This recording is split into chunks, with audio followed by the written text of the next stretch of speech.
वो देखो मोहन की दोनों बेटियां, हाय कितनी सुंदर, जैसे फूलों में सबसे चमकती हो।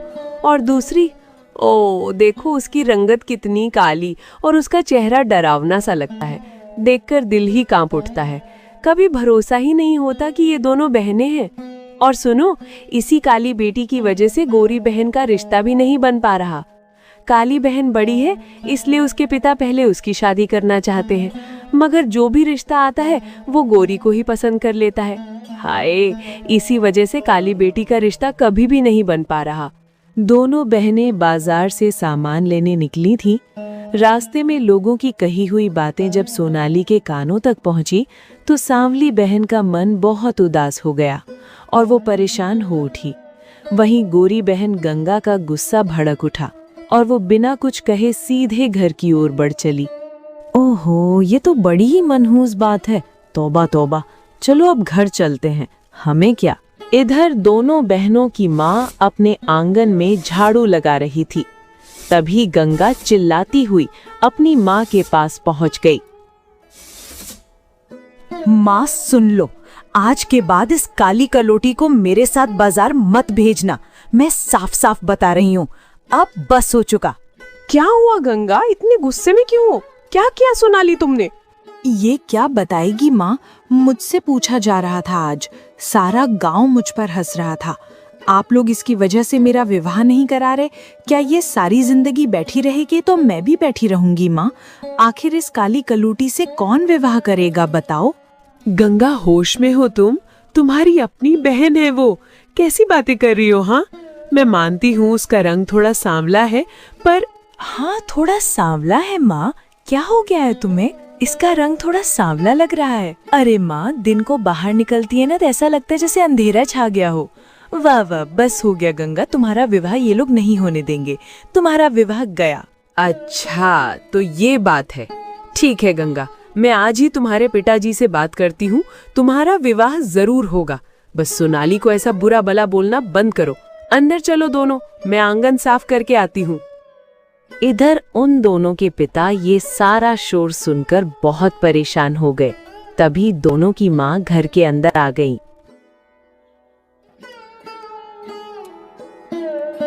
सुजीता, ये शोर कैसा? गंगा क्यों इतना चिल्ला रही थी? नहीं नहीं जी, आप तो सब जानते ही हैं। अब आपसे क्या ही छुपाना। दोनों बाजार गई थी। वहां सोनाली के रंग का मजाक उड़ाया गया।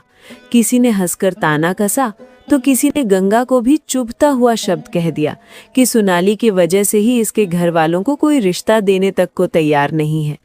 कहा गया कि सोनाली बड़ी है, पहले उसी की शादी होगी, इसलिए गंगा का नंबर तो बाद में आएगा। हाँ, और ये भी कहा गया कि सोनाली की शादी उसके रंग की वजह से कभी नहीं हो सकती। हाय ऊपर वाले, दोनों को तूने ही बनाया है, फिर इतना अंतर क्यों? ओ जी, इतना परेशान क्यों हो रहे हो? दोनों का भाग्य तो ऊपर वाले ने ही लिखा है। हो सकता है हमारी सोनाली का भाग्य बहुत अच्छा हो। परेशान मत होइए जी। हाँ ना, परेशान होकर भी क्या। पर एक बात है सुजीता, हमारी सोनाली गंगा से ज्यादा बुद्धिमान है। घर के कामकाज में भी बहुत अच्छी है। क्या पता अपनी तकदीर अपनी बुद्धि से बदल ही दे। क्या कहती हो? हाँ जी, मैं भी अक्सर यही सोचती रहती हूँ। बुद्धिमान तो वो बहुत है। आप देखना, वो अपनी तकदीर अपनी बुद्धि से ही बनाएगी।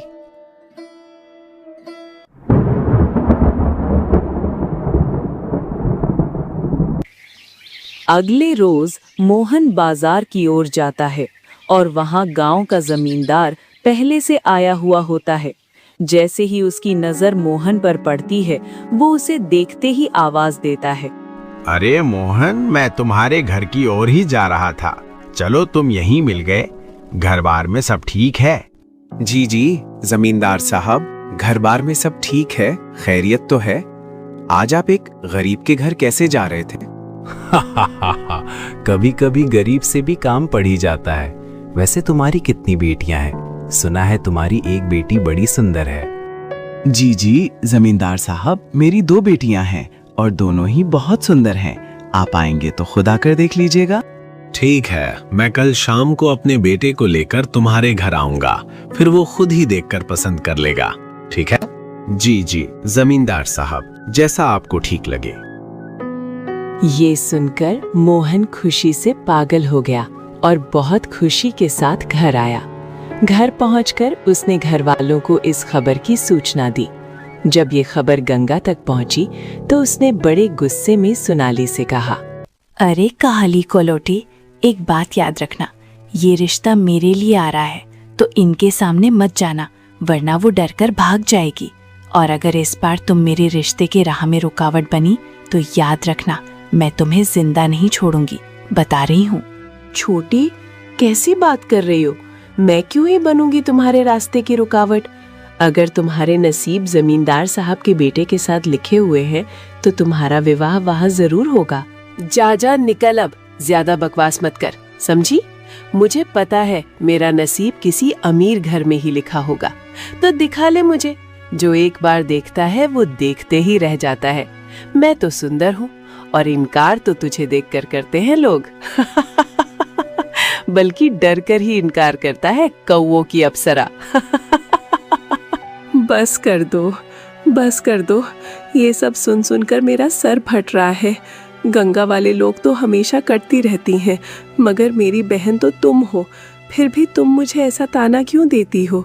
तुम सुंदर हो और मैं काली, इसमें मेरा क्या दोष है और तुम्हारा क्या कमाल? हम दोनों को तो ऊपर वाले ने बनाया है। हाँ हाँ, ऊपर वाले ने तो हम दोनों को बनाया, मगर ध्यान रखना, याद रखना, मुझे सिर्फ गोरे रंग से ही नहीं बल्कि सबसे सुंदर और चमकदार रंगों से भी नवाजा गया है। लेकिन तुम्हारा क्या, तुम्हें सिर्फ काले रंग से ही नवाजा गया। ऊपर वाले ने मुझे कितनी खूबियां दी हैं, मगर तुम्हें एक भी नहीं दी। नहीं नहीं, और हाँ, तुम्हें तो बस वो काला रंग ही मिला है जो किसी के पास नहीं है। मेरा दुख तुम कभी नहीं समझ सकती गंगा। खैर छोड़ो, मैं अपने इस काले रंग में बहुत खुश हूँ। आगे दिन जमींदार बाबू अपने बेटे को लेकर मोहन के घर पहुँचे।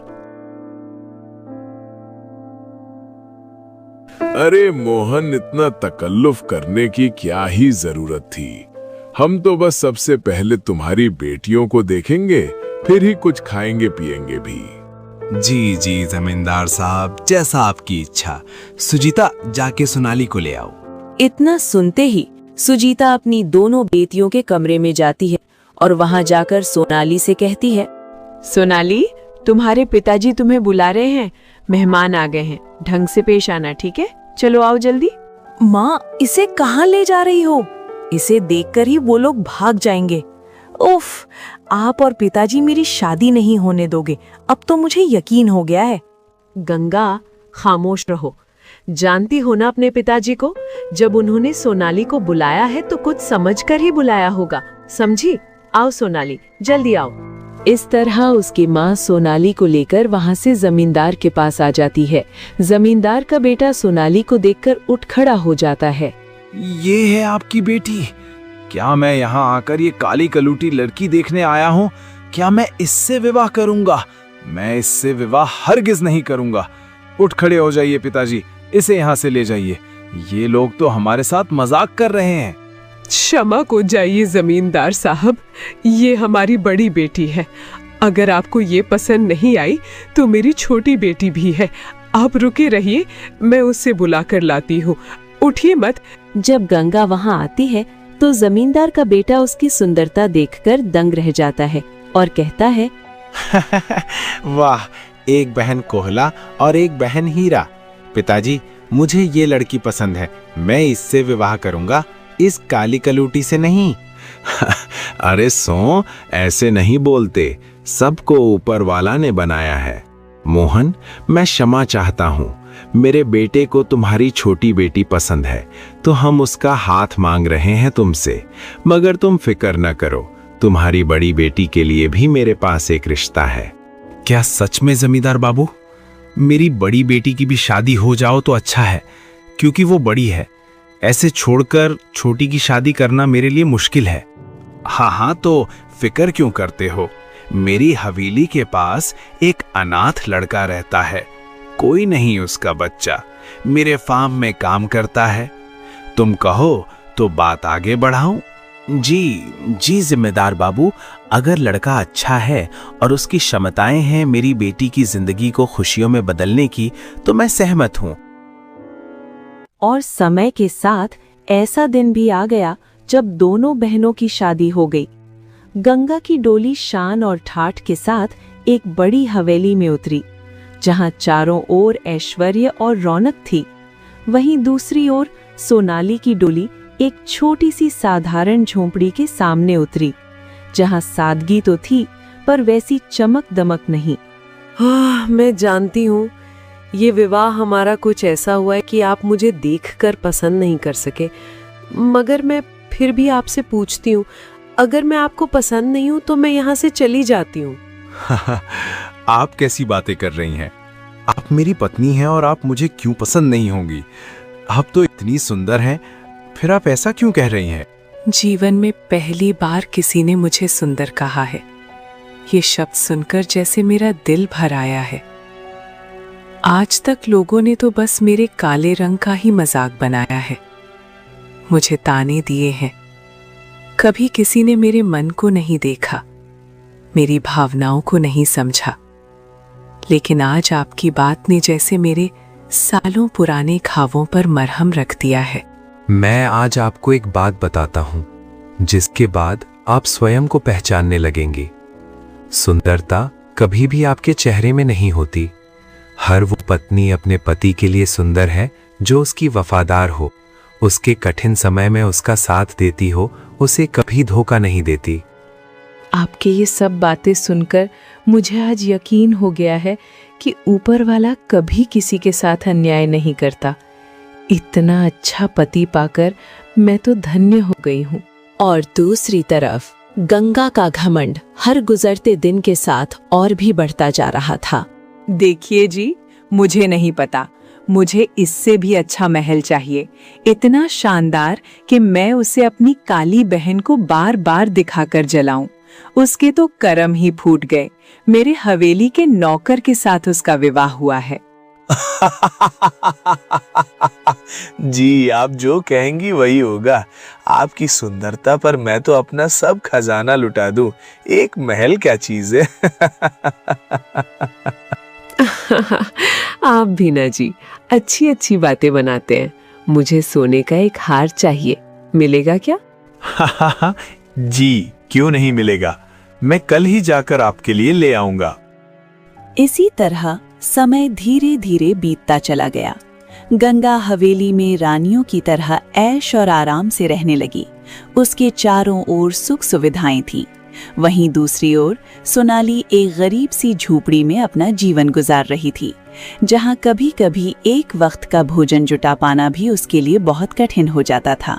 अरे जी, आपकी तबीयत बहुत खराब है और ऊपर से 2 दिन से हमारे घर में खाने को कुछ भी नहीं है। मैंने सोच लिया है कि मैं आज गंगा की हवेली जाऊंगी, उससे कुछ खाने को मांग लाऊंगी।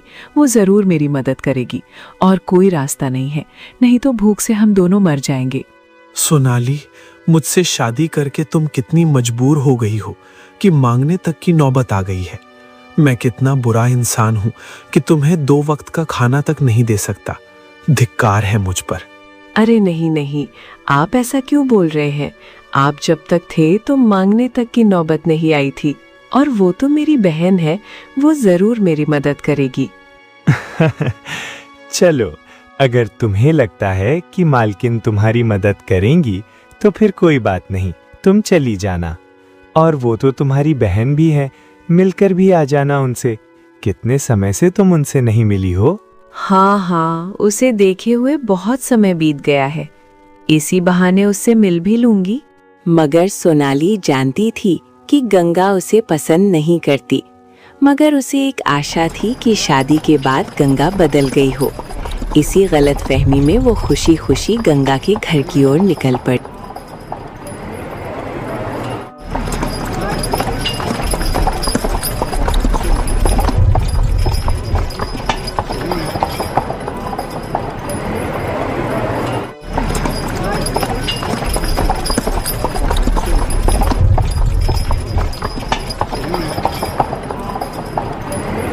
गंगा, कैसी हो बहन?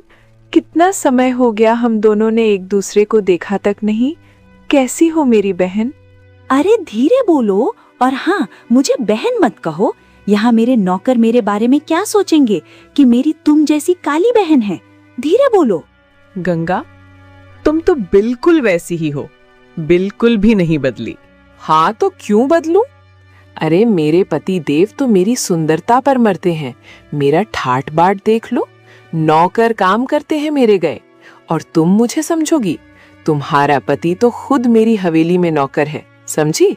और याद आया, तुम्हारा पति 2 दिन से हवेली में काम पर क्यों नहीं आ रहा है? हाँ, वो गंगा, दरअसल बात कुछ ऐसी है, मेरे पति 2 दिन से बहुत बीमार है, कामकाज नहीं कर सकते।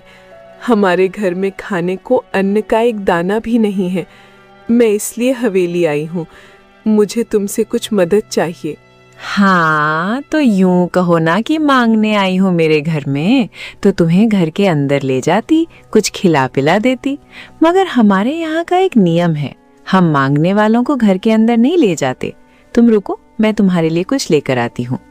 इतना कहकर गंगा हवेली के अंदर जाती है और फिर एक चिल्लर उठाकर बाहर आती है। सोनाली ये देखकर गंगा से कहती है, ये क्या गंगा चिल्लर, तुमने तो मुझे सचमुच मांगने वाली ही समझ लिया है। मैं तो यहाँ एक बहन से मदद मांगने आई थी, मगर तुम तो अब ठाकुर की पत्नी बन गई हो। हम दोनों में पहले सिर्फ सौंदर्य का था, अब सौंदर्य के साथ साथ भाग्य का भी हो गया है। माफ कर देना मुझे, मैं चलती हूँ। हाँ हाँ हाँ, ये सब मैं जानती हूँ। सोनाली, तुम और मैं में एक और बहुत बड़ा फर्क है, और वो है दर्जा का। इसलिए मांगने तुम मेरी हवेली पर आ गई। बहन को अमीर देखा नहीं कि मांगने पहुंच गई। अब यहाँ से किसी और का दरवाजा खटखटाओ। नवाबजादी को चिल्लर नहीं चाहिए हूँ, नोट चाहिए है। सोनाली आंसू भरे आंखों के साथ वहां से अपने घर की ओर चल पड़ी। रास्ते भर उसके मन में सिर्फ यही विचार चल रहे थे कि घर पहुंचकर वो अपने पति को क्या बताएगी। वो तो ये बताने गई थी कि अपनी बहन से मदद मांगने जा रही है, मगर अब सब कुछ उल्टा सा लग रहा था। तभी अचानक किसी की आवाज ने उसे भौंका दिया। अरे बेटी, तनिक इधर आओ, मेरी बात सुनकर जाओ। जी बूढ़े बाबा, आपने मुझे बुलाया था? हाँ बेटी, मैंने ही तुम्हें बुलाया है। अब बताओ, तुम रोती हुई कहाँ जा रही हो और क्या हुआ है? इतनी परेशान क्यों हो? अरे बाबा, परेशानी तो जैसे मेरा मुकद्दर बन गई है। बचपन से आज तक हर चीज को तरसी हूँ, यहाँ तक कि एक अच्छे रंग के लिए भी तरसी। बचपन से अपने काले रंग की वजह से बातें सुनती आई हूँ, और अब नसीब एक रोटी तक के लिए रुला रहा है। अपनी बहन से मदद मांगने गई थी, उसने भी इनकार कर दिया। मेरे पति 3 दिन से बीमार हैं, घर में खाने को एक दाना भी नहीं है। बस अपनी किस्मत पर रो रही हूँ। अरे मेरी बच्ची, रो मत। ईश्वर जब कठिन परीक्षा लेते हैं तो उसके बाद उतना ही अधिक आशीर्वाद भी देते हैं। बस अपना मन और इरादा सदा पवित्र रखना। याद रखना, यदि नीयत शुद्ध हो तो सब कुछ ठीक हो जाता है। हाँ बाबा, अब मुझे ईश्वर से ही एक आशा है। ठीक है बाबा, मैं अब चलती हूँ। रुको रुको बेटी, तुम्हें अन्न के लिए मेरे पास कुछ है, लेती जाओ। ये कुछ बीज हैं, इन्हें अपने घर के आंगन में लगा देना। यदि तुम्हारी नीयत शुद्ध होगी तो तुम्हें सब कुछ मिलेगा। ये लो। बीज अच्छे हैं, ठीक है बाबा, मैं इन्हें लगा दूंगी। ठीक है, अब मैं भी चलती हूँ, मुझे बहुत देर हो गई है। सोनाली वहां से चली जाती है और रास्ते भर सोचती रहती है कि इन बीजों से पौधे जब तक अंकुरित होंगे तब तक तो हम भूखे मर जाएंगे। फिर भी वो घर पहुंचती है और उन बीजों को जमीन में लगा देती है। उस रात भी वे लोग भूखे ही सो जाते हैं। अगले रोज जब सुबह हुई तो सोनाली वहां देखकर हैरान रह गई। उसके आंगन में एक सोने का पेड़ अंकुरित हो चुका था। जैसे ही सोनाली ने देखा, वो खुशी में बोली, ये तो सोने का पेड़ है, मतलब बाबा ने मेरी मदद की थी। ओ सुनते हो, तकदीर बदल गई हमारी। जरा बाहर तो आओ। सोनाली का पति उसकी हंसी की किलकारियां सुनकर जल्दी से बाहर आता है और आकर देखता है उसके आंगन में सोने का पेड़ है। वो हैरानी में सोनाली से पूछता है, सोनाली, ये क्या? ये तो सोने का पेड़ लगता है, पर ये यहाँ आया कहाँ से? तुम तो कल अपनी बहन से मदद मांगने गई थी, ये पेड़ कहाँ से आया? सोनाली उसे सारी बात बता देती है। जब उसका पति ये सब सुनता है तो बहुत खुश हो जाता है। फिर दोनों यही तय करते हैं कि इस बात का जिक्र किसी से नहीं करेंगे, ताकि पेड़ का हर टुकड़ा सुरक्षित रहे। सोनाली का पति हर रोज पेड़ का एक एक टुकड़ा काटता है और शहर जाकर बेच आता है। इस तरह दोनों दिन प्रतिदिन देखते देखते गांव के सबसे अमीर व्यक्ति बन जाते हैं। जब ये खबर गंगा तक पहुंचती है तो वो अपने पति से लड़ना शुरू कर देती है। अरे, कुछ दिन पहले तो मेरी बहन यहाँ भिखारी जैसी हालात में आई थी। कुछ ही दिनों में वे लोग इतने अमीर कैसे हो गए?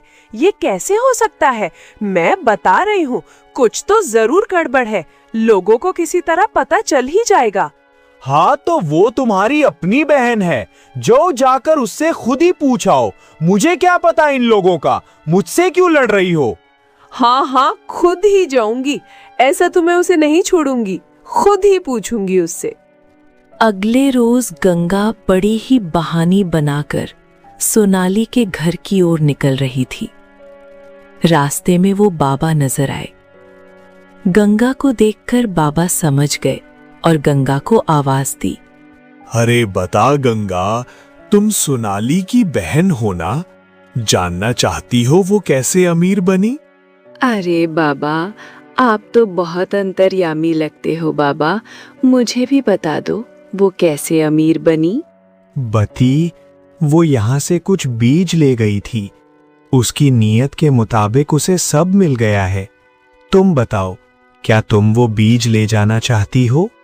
गंगा भी बूढ़े आदमी से बीज ले जाती है और जाकर वो बीज अपने आंगन में लगा देती है। जैसे ही सबो होती है, उसकी हवाली मिट्टी बन जाती है। उसे सब उसके इलाज का इनाम मिला था। लालच बहुत बुरी बला। Hello friends, welcome to my YouTube channel. तो दोस्तों, आज इस वीडियो में बात करेंगे कि मार्केट ओपन होते ही मोस्टली देखेंगे कि जो ट्रेडर्स है या फिर बिगनर्स है वो लेंगे ट्रेड और उनका ट्रेड क्या हो जाता है, गलत हो जाता है।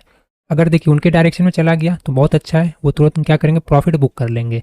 वो वेट नहीं करेंगे, होल्ड नहीं करेंगे, ठीक है।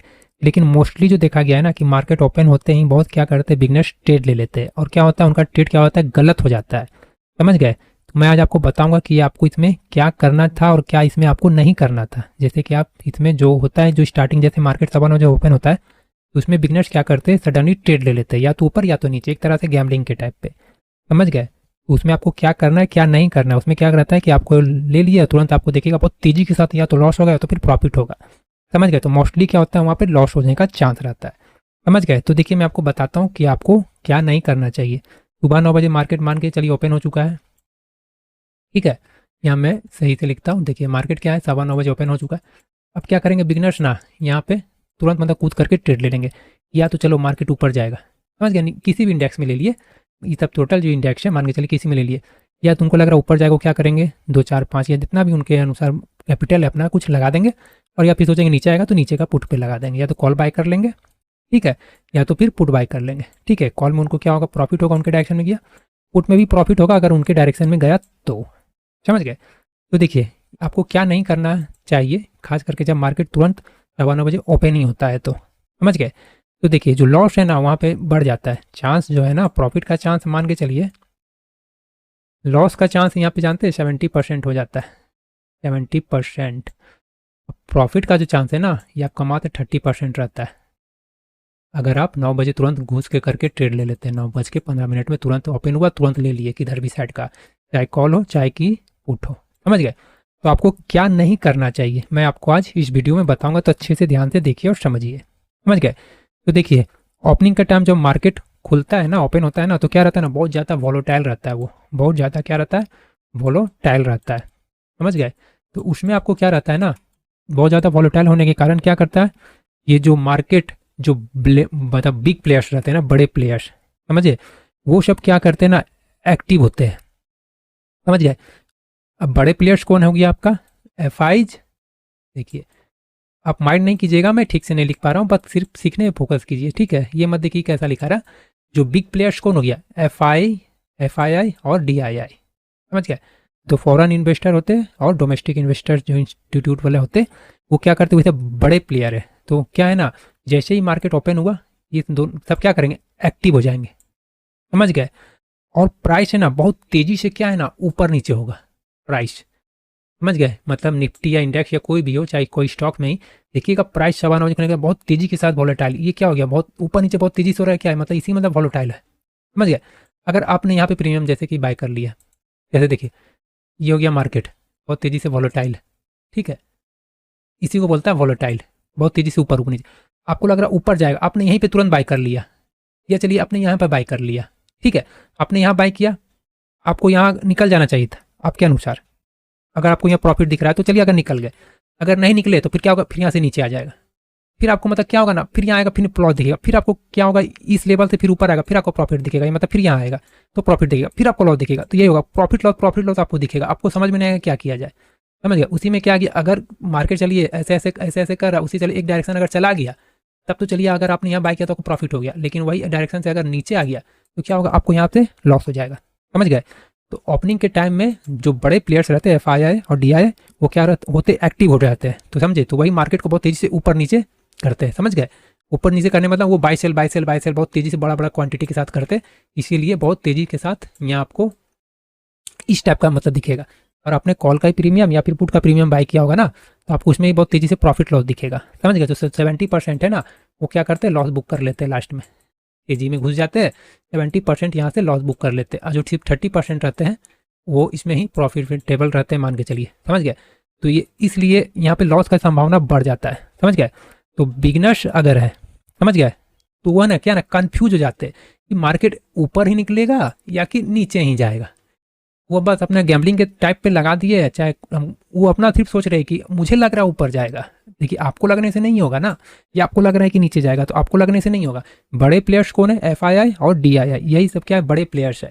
तो यही मार्केट का मूड माहौल डिसाइड करते हैं कि मार्केट किधर जाएगा, कि ये ऊपर जाएगा या फिर नीचे जाएगा। तो यही एफआईआई और डीआईआई जो रहते हैं, बड़े बड़े प्लेयर्स, वही डिसाइड करते हैं, समझ गए। हम आप डिसाइड नहीं करते हैं कि मार्केट कहाँ जाएगा, समझ गए, ये हम लोग डिसाइड नहीं करते हैं। तो उसी में क्या होता है, बिगनर्स क्या है, कंफ्यूज हो जाते हैं, या तो ये वो प्रॉफिट ही बुक कर लेते हैं ना, तो फिर वो लॉस बुक कर लेते हैं, समझ गए। तो 70% जो है ये क्या करते हैं, लॉस बुक में चल जाते हैं, और जो 30% है वो प्रॉफिट बुक करते हैं, वो भी डर के, समझ गए। अब मान के चलिए बुक भी किए, तो मान के चलिए कि यहाँ उन्होंने बाय किया, ये यहीं पे निकल गए, ये नहीं देख रहे कि यहाँ तक जाता तो और प्रॉफिट होता, समझ गए। लॉस तो हो रहा तो लॉस होल्ड कर ही रहा है, मान के चलिए ये आपने जितना डिसाइड किया था उतना तो आपको लॉस हो ही रहा है, समझ गए। और उसमें क्या है कि देखिए, आपने अगर एसएल भी लगाया है ना, एसएल भी देखिएगा मॉर्निंग का टाइम में काम नहीं करता है, बहुत तेजी के साथ वॉलेटाइल होता है। आपका एसएल मारेगा, यहाँ से कटिंग करेगा, फिर आपके डायरेक्शन में चला जाएगा, समझ गए। तो ओपनिंग जो होता है सुबह 9 बजे, प्री सेशन ओपन होने के बाद जो 9:15 बजे मार्केट ओपन होता है, तो उसके बाद बहुत तेजी से वॉलेटाइल होता है, समझ गए। अब देखिए, अब क्या है कि अब मान के चलिए आपका कोई प्रीवियस डे का कोई पोजीशन था, ठीक है, आपने कुछ भी सोच के लिया होगा, समझ गए। आपने सोचा था कि ऊपर जाएगा, ऊपर गया तो चलिए आपको बम प्रॉफिट हो गया, लेकिन वही अगर नीचे अगर खुल गया मार्केट तो क्या होगा, लॉस। वहाँ तो कोई नहीं बचाएगा, आपको लॉस हो गया, ठीक है। भले आपके डायरेक्शन में फिर मार्केट यहाँ से नीचे से ऊपर आ गए, तब चलिए आपको थोड़ा रिकवर होगा या प्रॉफिट होगा, समझ गए। तो बिगनर्स को खास तौर पे सीएफ नहीं करना चाहिए, कैरी फॉरवर्ड नहीं करना चाहिए, समझ गए। इंट्राडे में जो कर रहे लॉस बुक कीजिए, प्रॉफिट बुक कीजिए, वो सही है। अगर डिलीवरी बाय कर ले रहे, आपको बहुत अच्छा से एनालिसिस है, पता है कि हाँ मेरे डायरेक्शन में जाएगा मार्केट, तो अगर आप कैरी फॉरवर्ड कर रहे तो फिर सही है, कैरी फॉरवर्ड आप कर रहे तो फिर सही है, नहीं तो फिर फंस जाइएगा, समझ गए। नहीं तो, और लॉस होने का बिगनर्स का चांस भी यही होता है कि वो क्या करते हैं, कैरी फॉरवर्ड बाई कर लेते हैं। ठीक है, कि ऊपर मार्केट खुलेगा तो मेरा प्रीमियम दुगना हो जाएगा या कुछ भी प्रॉफिट होगा, या तो चलिए नीचे आएगा उन्होंने कॉल ले लिया, ऊपर अगर खुल रहा है तो नीचे तो पुट ले लिया, समझ गए। तो कैरी फॉरवर्ड तो करना ही नहीं चाहिए, समझ गए। तो उससे क्या होता है ना कि मान के चलिए कि आपके डायरेक्शन में खुलने का था मार्केट, ठीक है, आपने कॉल बाय किया, ठीक है, आपके डायरेक्शन में खुलने का था, एकदम सब कुछ सही चल रहा था, लेकिन क्या हो गया कि कुछ उस न्यूज कुछ आ गया, या आपने कोई स्टॉक में कुछ बाय किया हो, कुछ न्यूज आ गया, ऐसा कुछ हो गया, वार हो गया, तो आपका जो ये जो कॉल का था ना, ये तो समझिए गया, क्योंकि मार्केट खुलेगा नीचे। अब आपने सोचा था कि पुट का आपने बाय किया था, आपने पुट का बाय किया था कि मार्केट नीचे ही खुलेगा, लेकिन कॉल मतलब ऊपर उठ गया। क्यों? क्योंकि ऐसा कुछ न्यूज आ गया कि बहुत अच्छा पॉजिटिव न्यूज आ गया, तो उससे भी आपका चला गया। तो ये सब न्यूज बेस पे भी डिपेंड करता है, वार ना हो, इसलिए सब कैरी फॉरवर्ड नहीं करना चाहिए, खासकर बिगनर्स को, समझ गए। और क्या करते हैं ना कि जैसे तुरंत मार्केट ओपन हुआ है, बहुत तेजी से ऊपर जा रहा है, ऊपर जा रहा है, ऊपर जा रहा है, क्या करेगा बिगनर्स ना, फोमो में एंट्री ले लेगा। यहाँ से फोमो में एंट्री ले लिया, समझ गए। वो क्या कर रहे हैं, फोमो में एंट्री ले लिया कि ऊपर जा रहा है। अब क्या होगा, मार्केट हालांकि यहाँ तक गया जरूर है, यहाँ से अगर वो प्रॉफिट बुक कर लिए तो सही है, अगर वो यहाँ तक प्रॉफिट बुक कर ली सही है, लेकिन क्या होगा फिर अचानक कैंडल नीचे आ जाएगा, क्या होगा उनका, अगर एसएल डाले तो सही है, और नहीं तो फिर बिगनर्स क्या होगा, नया नया बिगनर्स और है तो यहाँ बाय कर लेंगे। ये हो सकता है एकदम टॉप में बाय कर ले, एकदम ऊपर चढ़ रहा है, ऊपर ही बाय हो जाएगा उनका, तो क्या होगा वहाँ से फिर उन्हें लॉस हो जाएगा, लॉस बुक करना पड़ जाएगा, समझ गए। तो वो चीज़ नहीं करना चाहिए 9:15 बजे, समझ गए। कम से कम 5 से 10 मिनट, 15 मिनट, 5 से 10 मिनट हो या फिर 15 मिनट मार्केट को देखिए कि वो किधर जाता है, वो इधर ऊपर जा रहा है, साइडवेज ही है, या फिर नीचे जा रहा है, यही चीज़ होगा ना, या तो ऊपर जाएगा, नहीं तो साइडवेज रहेगा, नहीं तो नीचे जाएगा। पहले ऑब्जर्व कीजिए, मार्केट को देखिए कि वो जा किधर रहा है, समझ गए। मार्केट को देखिए कि वो जा कहाँ रहा है, लेकिन यही गलती कर देते हैं बिगिनर्स, थोड़ा सा कैंडल ऊपर गया नहीं कि तुरंत यहाँ से जंप करके कॉल साइड में, या फिर नीचे हल्का तुरंत गया नहीं पुट साइड में तुरंत एंट्री ले लेते हैं, समझ गए। तो बस यही होता है लॉस होने का मेन कारण है, मार्केट को ऑब्जर्व नहीं करते, फॉर्मो में आके एंट्री कर लेते हैं। फॉर्मो में हो गया फियर ऑफ मिसिंग आउट, कि मेरा से ट्रेड छूट ना जाए, समझ गया। नीचे गिरा, तेजी से नीचे गिरा, वो भी क्या किए भौतिक गंगा में तुरंत, मतलब क्या कि हाथ धोने की कोशिश करते, तुरंत मतलब क्या करेंगे, पुट में एंट्री ले लिए, इन्हें देख रहे कि यहाँ पे एक सपोर्ट है, यहाँ से तुरंत फिर बाउंस बैक लेगा, तुरंत ऊपर आ जाएगा, मार दिया, एसएल कट दिया, एसएल भी होगा कटेगा, नहीं तो फिर लॉस हो जाएगा, बहुत तेजी के साथ हो जाएगा।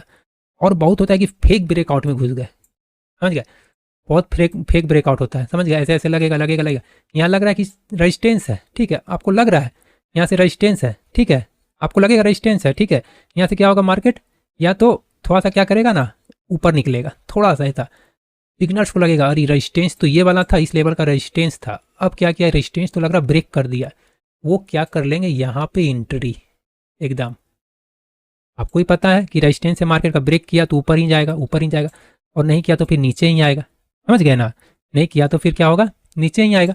लेकिन क्या है ना कि बिगनर जो रहते हैं ना, देखा कि रेजिस्टेंस सही था, मेरा एनालिसिस सही है, यहाँ तो एकदम रेजिस्टेंस बताया गया है कि रेजिस्टेंस से जहाँ ब्रेक किया ऊपर जाएगा, तो क्या करेंगे, रेजिस्टेंस के पास में ये क्या करेंगे, एकदम एंट्री ले लेंगे, यहीं पे एकदम एंट्री ले लेंगे, यहीं पे। अब जैसे भी एंट्री लिया, हल्का सा कैंडल ऊपर गा के एकदम हल्का गया, या हो सकता है वहीं से रिवर्स मार दे, तो इसको बोला जाता है फेक ब्रेकआउट, समझ गए। तो फेक ब्रेकआउट आजकल बहुत चलता है, आपको लगेगा कि हाँ ये रेजिस्टेंस है, इसको ब्रेक कर दिया है, समझ गए, यहाँ से अब ऊपर ही निकलेगा, अब सेकंड थर्ड रेजिस्टेंस तक जाएगा, समझ गया, फर्स्ट से सेकंड में जाएगा, समझे। तो ये क्या होगा, यहीं पे एकदम टॉप में एंट्री ले लेंगे, बस यहाँ से फिर ट्रैक नीचे ले आके फिर एकदम यहाँ आ जाएगा, फिर उनको लगा कि चलो फिर यहाँ से उठेगा, फिर यहाँ से, यहाँ तो सपोर्ट हो गया, फिर मान के चलिए जब ये रेजिस्टेंस हो गया तो ये सपोर्ट हो गया, अब आपको लगेगा कि अब यहाँ से लग रहा है कि अब यहाँ तक तो जाएगा ही, अब यहाँ तक जाएगा ही, क्या करेगा, सपोर्ट पास से फिर हल्का सा कैंडल ऊपर आएगा, फिर सोचेगा चलो यहाँ पे बाय कर लिया, बिगनर्स फिर यहाँ पे करके बाय कर लेगा, जैसे बाय किया हल्का सा कैंडल किया, फिर यहाँ से आपकी ये जो सपोर्ट था वो भी ब्रेक करके नीचे, समझे। तो लॉस होने का यही सब कारण होता है, समझे, लॉस होने का 1-2 कारण नहीं, काफ़ी कारण होता है, समझ गए। तो फॉल्स ब्रेकआउट में कभी भी एंट्री नहीं करना चाहिए, समझे। फेक ब्रेकआउट जो रहता है खास करके उसमें कभी भी एंट्री नहीं करना चाहिए, और खास करके जब तक आप मार्केट को ऑब्जर्व नहीं कीजिएगा कि सपोर्ट रेजिस्टेंस सही कहाँ है, फेक ब्रेकआउट है कि नहीं है, समझ गए, तो आपको वॉल्यूम वगैरह से पता चलता है फेक ब्रेकआउट है कि नहीं, ये सब समझ गए। और कम से कम तो एसएल तो आपको देना ही चाहिए, और 9:15 बजे आप एंट्री ले रहे तो एसएल तो छोड़ दीजिए कि आपको लग रहा है कि, क्योंकि उस टाइम आपका एसएल काम ही नहीं करेगा, इतना मार्केट वॉलेटाइल रहता है ना कि आपका एसएल काम ही नहीं करेगा। एसएल ने काम किया तो मान के चलिए कि 70% यहाँ से हम क्या है बिगनर्स लॉस बुक करके निकल लेते हैं, समझे। बहुत ओवर कॉन्फिडेंस उनको हो जाता है कि अब मार्केट तो ऊपर ही जाएगा, मार्केट ऊपर ही जाएगा, बहुत अच्छा मतलब न्यूज है, ये है वो है, समझ गए। तो क्या होगा, फोमो में एंट्री ले लेंगे, लेकिन उनका क्या होगा, एंट्री सही जगह अगर नहीं हुआ, सही जगह एंट्री नहीं हुआ ना, तो क्या होगा कि मार्केट हालांकि ऊपर गया जरूर है, लेकिन थोड़ा सा जाके फिर नीचे आएगा, उनका एसएल काट देगा। समझ गए। तो ये आपको सोच के मार्केट में नहीं आना है कि आज मुझे पक्का मार्केट में प्रॉफिट करके जाना है। आपको ये माइंडसेट नहीं होना चाहिए कि आज मार्केट में मैं प्रॉफिट करके ही जाऊंगा। ये माइंडसेट नहीं रखना चाहिए मार्केट में। मार्केट में ये आपको माइंडसेट रखना नहीं चाहिए कि आज मैं एकदम प्रॉफिट ही करके जाऊंगा। समझ गया, ऐसा नहीं आपका माइंडसेट होना चाहिए। प्रॉपर मतलब सेटअप अगर कंफर्म हो आपको, समझ गया, वो भी पहले से कि कंफर्म है, तो ही आपको अपना पहले एसएल डिसाइड कीजिए, उसके बाद प्रॉफिट के बारे में सोचिए। पहले तो आपको लॉस कितना लेना है। आपने अगर 10,000 मार्केट में लगा दिया, 10,000, तो आपको इसमें से पहले डिसाइड करना है कि मुझे इसमें से लॉस कितना लेना है, इसमें से आपको लॉस कितना लेना है, इसमें से आपको लॉस कितना है, पहले ये डिसाइड कीजिए। अगर आपको ये डिसाइड ही नहीं है, ये अगर आपका डिसाइड ही नहीं कि मुझे 10,000 में कितना लॉस लेना है, तब तो फिर आप ट्रेड में बेकार ही एंट्री ले ली है, खासकर 9:15 बजे। क्योंकि ये जो 10,000 है ना 9:15 बजे, ये मात्र 1 से 2 मिनट का, मात्र 1 से 2 मिनट का है ये 10,000, वो भी नहीं मान के चलिए। अगर आप, वो भी डिपेंड करता है कि आपने कौन सा लॉट लिया है, कितना लॉट लिया है। ये 10,000 है ना, कुछ नहीं है। उस टाइम आपका क्या होगा ना, ये एसएल मतलब क्या कि 9:15 बजे एसएल तो काम ही नहीं करेगा, मान के चलिए। समझ गए, काम नहीं करेगा मतलब कि आपका एसएल लग जाना है, उस टाइम एसएल ऐसा होता है। समझ गया, क्योंकि मार्केट बहुत ज़्यादा वॉलेटाइल होता है। तो पहले आपको ये डिसाइड करना है कि 10,000 का मुझे कितना मार्केट को पहले देना है। बाद में आपको 10,000 से 1,000, 2,000, 3,000 प्रॉफिट तो खैर बाद में होगा आपका। प्रॉफिट का पहले बाद में सोचिए, पहले आपको डिसाइड करना है कि 10,000 से मैं मार्केट में पहले कितना एसएल दूंगा, 500 दूंगा या फिर 1,000 दूंगा या 200 दूंगा। आपको पहले ये डिसाइड करना रहता है। समझ गए। तो बिगनर्स क्या करते हैं ना, 9:15 बजे या कुछ जाएंगे तुरंत, बोलेंगे ना जो होगा आर या पार। तो आर पार क्या हो गया, गेमलिंग। ये क्या हो गया, गेमलिंग माइंडसेट हो गया ये। तो यहीं तो लॉस हो जाता है ना, 90% इसी में फंस जाता है। 90% जो है, 90% जो है ना, इसी में फंस जाता है गेमलिंग के चक्कर में। समझ गए। इसीलिए पहले बिगनर्स अगर है तो मार्केट में आ रहे हैं, तो सबसे पहले उनको ना पेपर वर्क करना चाहिए, पेपर में ट्रेडिंग, पेपर ट्रेडिंग करना चाहिए। कम लॉट से एंट्री लेना चाहिए, 1 लॉट 2 लॉट, ऐसे मतलब प्रैक्टिस के लिए ना कि मैं यहाँ से आया तो तुरंत कमा लूंगा। ये माइंडसेट के साथ नहीं आना चाहिए कि मैं एकदम मार्केट में आया हूँ तो मैं कमा ही लूंगा। ये नहीं होना चाहिए मार्केट में। समझ गए। तुरंत फोमो में आके, फोमो में देखिए, फोमो में आकर के तुरंत एंट्री, एकदम सडनली एंट्री नहीं लेना चाहिए कि आप मार्केट ऊपर ही निकलेगा तुरंत एंट्री लो, नहीं तो मैं मिस्टेक हो गया तो ऊपर चला जाएगा। और तो फोमो इसी को बोलता है। आपको लग रहा है मार्केट ऊपर जाएगा और जा भी रहा है, आप क्या करेंगे, उसी में तुरंत एंट्री लेने खोजेंगे कि यार ये मैं छूट जाएगा, मेरा ऊपर निकल रहा है मार्केट, जल्दी एंट्री मारो। तो बस यही चीज़ तो यहाँ पे ख़राब हो जाता है। समझे। और लॉस जितना आप हो सके उतना ही लेना चाहिए। अगर आपके पास 1,000 कैपिटल है ना, तो 1,000 में आपको डिसाइड करना कि आपको 100 लॉस लेना है या कि 200 लॉस लेना है या कि 300 लेना। पहले डिसाइड कीजिए। आप पहले डिसाइड नहीं कीजिएगा ना तो 1,000 है ना, ये तुरंत साफ हो जाएगा, पूरा का पूरा साफ हो जाएगा। अगर आप 1 करोड़ भी लगा के आएंगे ना, लेके आएंगे ना मार्केट में 1 करोड़, तो ये भी कुछ ही पल का है, कुछ ही पल का। अगर आपके पास डिसाइडेड पहले से नहीं है कि आपको कितना एसएल है, कितना टारगेट चाहिए ना, तो ये भी पल भर का मेहमान। 1 करोड़, 1 करोड़, 10 करोड़, 20 करोड़, इस मार्केट में कुछ नहीं, यूं सुहा हो जाएगा ना। एक्सपायरी डे में अगर आप लगा देंगे ना 1-1 करोड़, 10-10 करोड़ ना, 10 करोड़ का मैं बात कर रहा हूँ, 50 करोड़ का मैं बात कर रहा हूँ, 50 करोड़ का मैं बात कर रहा हूँ। अगर आप एक्सपायरी डे में लगा देंगे ना, अगर आपके डायरेक्शन में गया तो सही, अगर नहीं गया ना तो 50 करोड़ रुपए ना आपका 10 से 15 मिनट में सुहा कर देगा। मार्केट में इतना पावर है। हाँ, ये भी बात है। अगर 50 करोड़ लगा है, 10 से 15 आपके डायरेक्शन चला गया ना, तो 50 करोड़ का आपको समझ जाइए 500 करोड़ भी करने का पावर है, 1,000 करोड़ करने का ही पावर है। समझ जाइए, ऐसा है मार्केट। तो मार्केट देखिए सही से कीजिएगा तो आपको रिवॉर्ड अच्छा देगा। अगर आपके पास रिस्क रिवॉर्ड सही है तो गैम्बलिंग का माइंडसेट के साथ आइएगा कि मुझे 9:15 बजे लेना है या किसी मार्केट टाइम एंट्री लेना है, बिना फोमो में एंट्री लेना है, एसएल वगैरह मैनेज नहीं करना है, जहाँ तहाँ से ट्रेड लेना है, टिप्स का बेस पे वर्क करना है, तब तो फिर मार्केट में आप नहीं टिक पाइएगा। समझ गए। तो जो 9:15 बजे का मैंने आपको बताया, जो मेन जो लॉस होने का कारण है ना, मार्केट बहुत ज़्यादा वॉलेटाइल रहता है, वहाँ पे FIR DI ज़्यादा एक्टिव होते हैं, जो जिनको बड़े प्लेयर्स बोलते हैं। वो ही क्या करते हैं, मार्केट को डिसाइड करते हैं किधर ले जाना है। अगर आप उनके डायरेक्शन में चलिएगा तो फिर सही है, उनके डायरेक्शन में अगर आप गए तो फिर सही है, नहीं तो फिर क्या होगा, आपको अच्छा खासा लॉस हो जाएगा। समझे।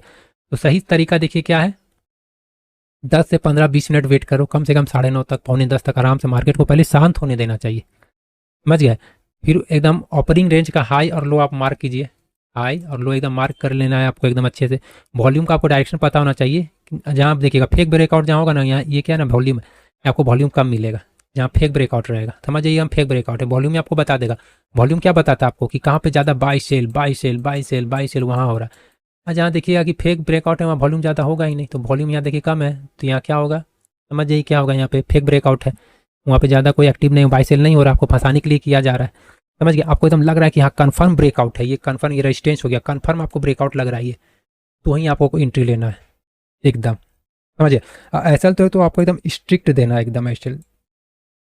एसएल में आपका कोई भी कटौती नहीं होना चाहिए, मतलब कोई भी उसका नहीं होना चाहिए, कुछ भी मतलब तोड़ नहीं होना चाहिए, मतलब एसएल का ऐसा है, मतलब कि एसएल है तो एसएल है, एसएल है देना है मतलब देना है।